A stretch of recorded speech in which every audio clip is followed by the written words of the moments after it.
e agora eu tenho um diagnóstico, eu tenho uma doença autoimune chamada síndrome de BC.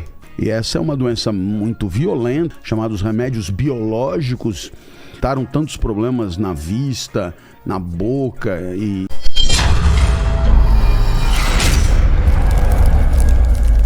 Você sabia que é possível ganhar dinheiro apenas digitando e enviando e-mails no conforto da sua casa? E tá melhor então? Tô. Em relação a como eu tava, não tem como piorar, né? Mas, então agora tô bem. Naquele momento eu não tinha um diagnóstico das causas de tantos problemas, né? E agora eu tenho um diagnóstico, eu tenho uma doença autoimune chamada síndrome de BC. Ah, é? E essa é uma doença muito violenta e na escala de 0 a 5 dessa doença eu tô 4,6.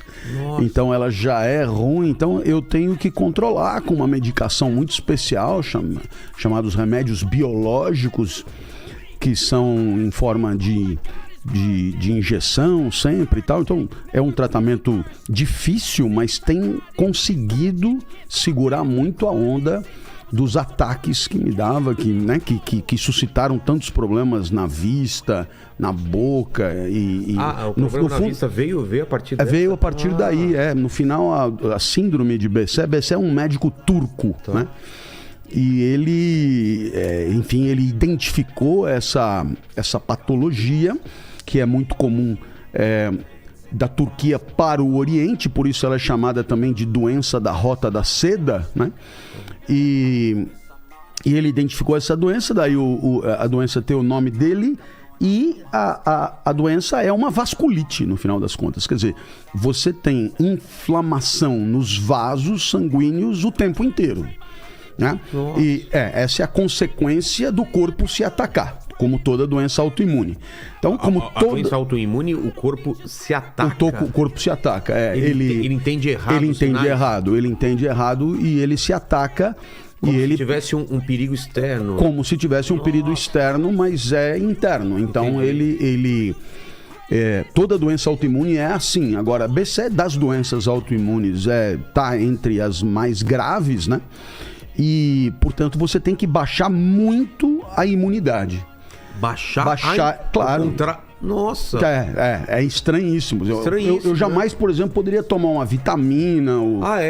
Inclusive, a rigor, eu não posso tomar nem a vacina Covid, né? Porque você baixa a imunidade pra quê? Pro corpo fazer o quê? Pro corpo não ter força pra se atacar. Olha... É um contrassenso, né? Pois é. Mas... Nossa! Como a vida é. Que doideira. Você tem que ficar fraco pro corpo não ser forte o suficiente pra te matar. Isso. Então, o remédio que eu tomo é um medicamento biológico que determina uma queda poderosa da imunidade. De tal maneira que eu assumo outros riscos de contrair outras doenças, etc. Então, é uma equação complicadíssima, porque você tem que reduzir a imunidade até um ponto tal que não te agrida muito e, ao mesmo tempo, ter alguma imunidade para se proteger do mundo. E é uma equação complicadíssima. Por quê? Porque os dois são muito importantes e encontrar o ponto certo. E o ponto certo, ele nunca é ideal. Em outras palavras, o ponto certo, eu vou ter uma imunidade aquém do que deveria e vou ter uma proteção contra a doença aquém do que deveria também. Entendi. Então é um ponto de sofrimento menor possível. Entendi. Essa é a ideia. Cara, eu nunca tinha ouvido falar, né, nesse tipo de... Cara, é muito...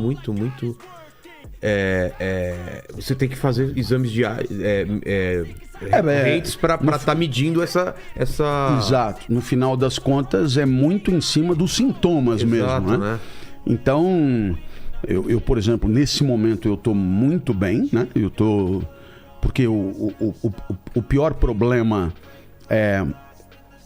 ele ataca mais recorrentemente, de maneira mais contundente, olhos, boca e genitália. Então, você tem que ficar o tempo inteiro de olho, porque a partir do momento que vem a crise, você tem que reduzir a imunidade. Não precisa nem ligar para o médico.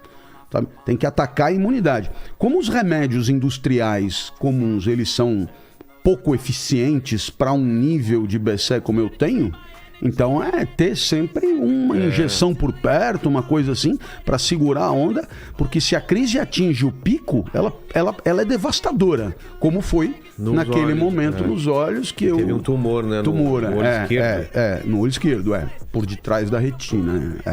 Mas, de uma maneira geral, recorrentemente eu tenho uma espécie de como se fosse uma secreção típica de infecção. Então, todo dia de manhã, quando eu acordo, eu tenho que abrir os olhos com os dedos. Tamanha digamos, a gosma, né? Que fica no olho, né? Que gruda uma pálpebra na outra. Então, você tem que abrir com os dedos assim. Parecido tal. Quando você tá com conjuntivite, que fica... Isso. Só que sempre, né? Sempre, cara. Só que sempre, Então, bom, são condições concretas de vida a partir das quais é preciso pensar em alguma felicidade, em alguma positividade, em alguma coisa que mantenha de pé a existência. Né? Um propósito, né? Bom, o propósito eu considero assim, uma fronteira, né? Quer dizer, na hora que você olha para você no espelho e não sabe direito o que você quer para você amanhã, fica muito mais difícil viver. Mesmo que você não alcance nunca, mesmo que você fracasse, mesmo que seja pouco verossímil que você obtenha aquilo, o propósito te mantém olhando para frente e continuando a lutar. Na hora que você pega e fala, tanto faz... Então as coisas perdem valor no futuro e aí elas perdem valor no presente, porque para pensar, muito da vida a gente faz escolhendo, tomando decisões, e você toma decisões em função de valor, daquilo que vale mais. Passam 4 opções pela tua cabeça, né? E aí você vê o que vale mais e toma uma decisão. Na hora que não tem propósito, atribuir valor ao caminho esquisito, porque se você não sabe para onde está indo... que importa o caminho, né? E aí fica muito mais difícil suportar. Quando a vida é difícil, né? Quando você tem uma dificuldade como eu tenho, é preciso ter sempre muito claro na cabeça o que tem que acontecer e brigar por isso com unhas e dentes e ter sabedoria para definir metas que sejam alcançáveis com excelência. A meta não pode ser nem espetacular a ponto de você nunca chegar lá. Por exemplo, eu não sossego enquanto for presidente dos Estados Unidos. Não vou ser, não sou nem americano. Há uma impossibilidade jurídica, então é uma meta estúpida, né? Agora, uma meta como, eu preciso alcançar essa jujuba que está aqui, é uma meta estúpida, é uma meta que não requer aprimoramento nenhum, aperfeiçoamento nenhum, esforço nenhum.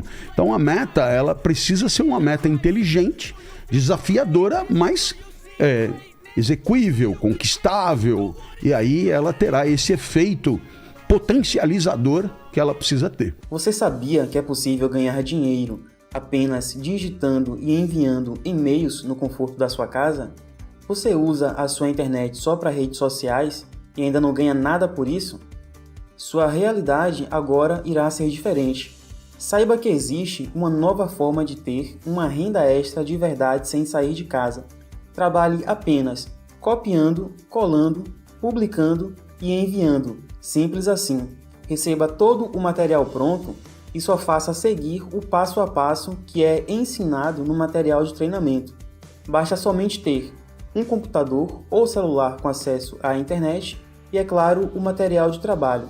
Seja um digitador de marketing online e comece a ganhar dinheiro hoje mesmo. Clique no botão e faça parte da nossa equipe.